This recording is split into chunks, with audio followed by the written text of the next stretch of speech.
We've increased disinformation research and tracking. We're flagging problematic posts for Facebook that spread disinformation. Now, this is a state-sponsored enterprise. If you don't think that that is authoritarianism, I don't know what to tell you. That is authoritarianism. This is extremely dangerous stuff. If, once again, you can label all of your political opponents extremists, unworthy of public debate, then you can militarize private institutions to stop them. And this is exactly what the White House basically announced they were doing yesterday. This is an unbelievable thing. It really is, and it should scare the hell out of everyone right, left, and center. Because if the Trump administration had said, we've called up Facebook, and we've told them, we think that they are distributing misinformation, and we need them to take down that misinformation right now for the good of the republic. And also, if they don't, we do have oversight power with regard to Facebook.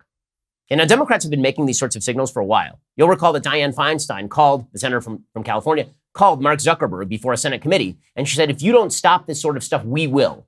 Which is a direct and open threat that we are only going to give you a level of immunity as long as you do what we want. Which does make them a quasi-state actor in the sense that they are now operating at the behest of a government. And government cannot use state actors or quasi-state actors, private institutions that are operating under the explicit direction of the government in order to violate your rights.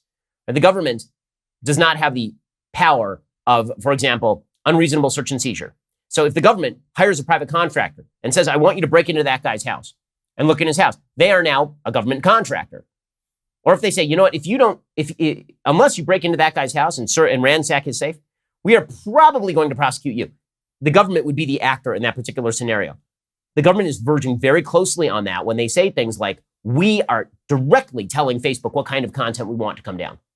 That is extremely, extremely dangerous, whether I agree with the kind of content that they're attempting to take down or not. And as we'll see, the reality is that whatever the left declares misinformation very often is not misinformation. So yesterday, the Surgeon General of the United States blamed big tech for COVID misinformation.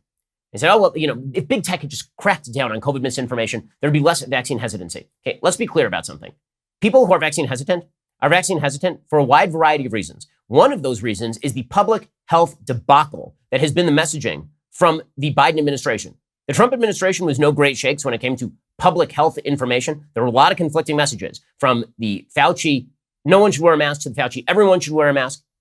But the Biden administration has not only been no better, in many ways they've been worse. Since the advent of the Biden administration, Anthony Fauci has said that if you get a vaccine, you still can't take off your mask. He's still suggesting right now that 3-year-olds ought to be wearing masks around in public, which is patently crazy. Okay, so all of this creates vaccine hesitancy. And then when you have the Biden administration pause J&J, the J&J vaccine, after 6 cases of some sort of rare blood clotting disorder, after 7 million doses, a lot of people go, wait, hold up a second. The risk to me on COVID, it ain't that great. It looks like there might be a risk to me from the vaccine, so maybe I'll wait. Now, I'm a huge advocate of the vaccines. I think they're miraculous in nearly every way. I see no reason why I should inject my 7, 5, or 1-year-old with the vaccine at this point. Like they are not subject to serious risk from COVID. And it's up to the adults to get vaccinated. Kids have never been at serious risk from COVID, statistically speaking. Kids are more likely to be killed by a lightning strike in the United States than they are to die of COVID. Something like 311 people under the age of 18 total in the United States have died during the entire COVID pandemic, compared with well over 600,000 Americans of other age groups who have died, most of them in the older age range. Okay, but putting that aside, here is the point.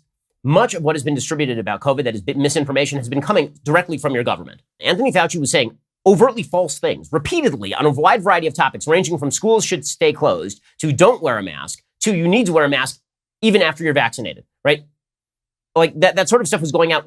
So should the administration of the United States be the body that determines what Facebook should leave up and what Facebook should take down? Here's the Surgeon General of the United States blaming big tech for not taking down what the White House wanted them to take down. Modern technology companies have enabled misinformation to poison our information environment with little accountability to their users. They've allowed people who intentionally spread misinformation, what we call disinformation, to have extraordinary reach. They've designed product features, such as like buttons, that reward us for sharing emotionally charged content, not accurate content. And their algorithms tend to give us more of what we click on, pulling us deeper and deeper into a well of misinformation. Okay, first of all, the idea that confirmation bias only exists because of Facebook is nuts. Confirmation bias exists when a liberal New Yorker subscribes to the New York Times. That's confirmation bias.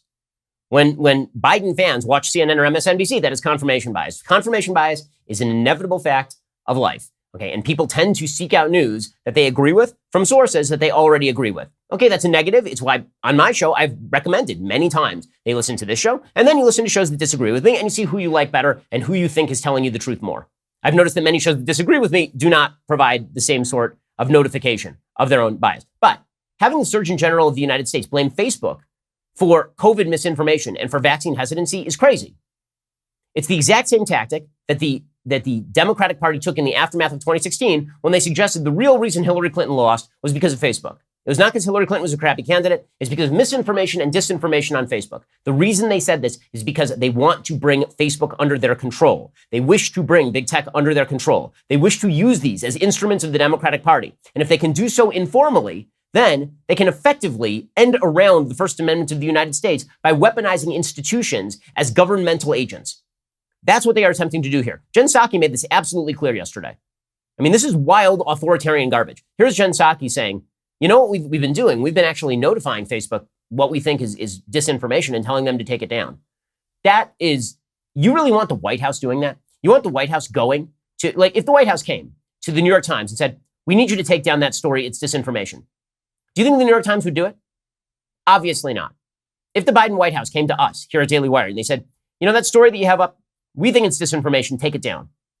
We might evaluate whether it is in fact disinformation, but we would then use our own independent judgment in taking it down. We wouldn't take the White House's word for it. The White House is attempting, and the White House doesn't have power over us. The White House has a lot more power over, for example, Facebook than it does over our news website.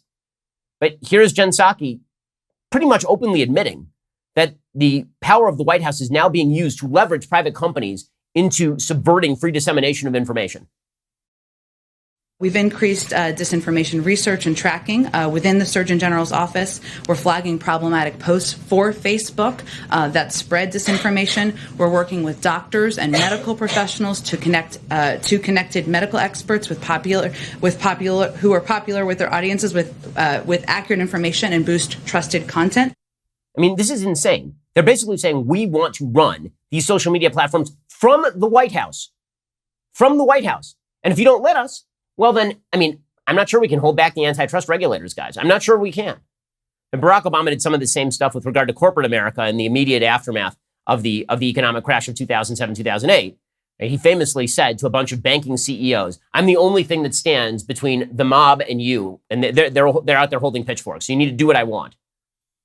You know, using the power of the government to force private industries to do what you want them to do makes them quasi-state actors and removes the defense that these are private actors who can do what they want, because they obviously can no longer do what they want.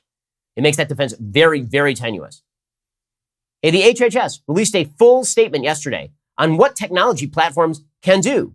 Strengthen the monitoring of misinformation. Quote, platforms should increase staffing of multilingual content moderation teams and improve the effectiveness of machine learning algorithms in languages other than English. Since non-English language misinformation continues to proliferate, platforms should also address misinformation in live streams, which are more difficult to moderate due to their temporary nature and the use of audio and video. Prioritize early detection of misinformation superspreaders and repeat offenders, and impose clear consequences for accounts that repeatedly violate platform policies. And who determines? Who determines what is misinformation? The White House? This White House? I mean, Trump's, like, whose White House? Who determines what's misinformation? The fact-checking apparatus that is solely run at this point by members of the left? Factcheck.org, which is always willing to grant a half-true rating to anything a Democrat says, but a for Pinocchio wholly untrue statement to openly true things that people on the right say. And in the area of information, there has to be open discourse. Otherwise, the truth doesn't come out. If it had been up to the Biden White House, let's say Biden had been president last year, okay, and the Biden White House would have been pushing very hard, presumably, for Facebook to take down, quote unquote, misinformation about the COVID lab leak theory. Okay, that in fact, they didn't even need to. Many of these technology platforms were banning people and censoring people for doing just that, for speculating that the COVID virus started in a lab leak.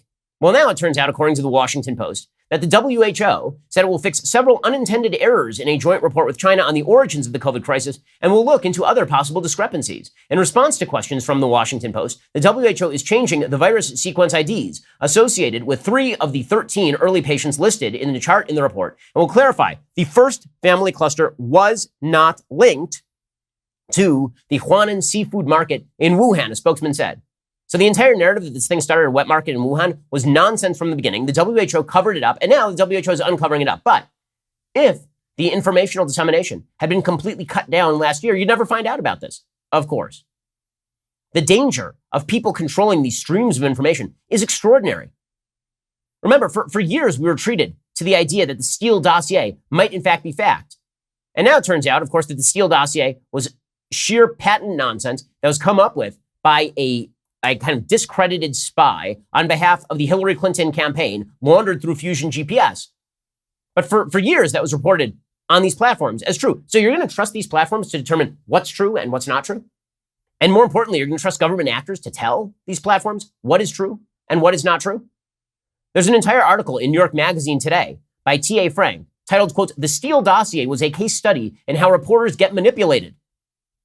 To pick the worst press failure of the past half-decade would be a daunting assignment, but the coverage of the Steele dossier would have to be high on any list. The document, penned by former British intelligence agent Christopher Steele, was commissioned in 2016 by the private research firm Fusion GPS, in turn working for the presidential campaign of Hillary Clinton. The aim was to dig up dirt on Donald Trump, especially regarding any ties he might have had to Russia. Steele delivered, alleging a long-standing conspiracy between Trump and the Kremlin and offering details that proved to be as unfounded as they were spectacular. Although they were almost certainly specious, these claims spawned countless news stories, including at New York Magazine, and prompted government investigations into possible ties between Moscow and Trump. The Steele dossier is just one recent instance of the media presenting the public with information that originated in a vast and opaque industry of private spies and operatives for hire who do business without all the rules and ethics of traditional media outlets, but who often inject their version of events into the mainstream press by feeding tips and scoops to reporters. Okay, and this is what happened with the Steele dossier. For example, now we are finding out, by the way, that when the tech platforms shut down all of the talk about Hunter Biden, we're now finding out, according to Politico, that last summer, in the middle of the summer, federal officials in Delaware already had enough information to seek search warrants and issue grand jury subpoenas in the Hunter Biden criminal investigation. Last summer. If the New York Post mentioned that a month before the election, they were kicked off the tech platforms. Okay, this is extremely dangerous stuff.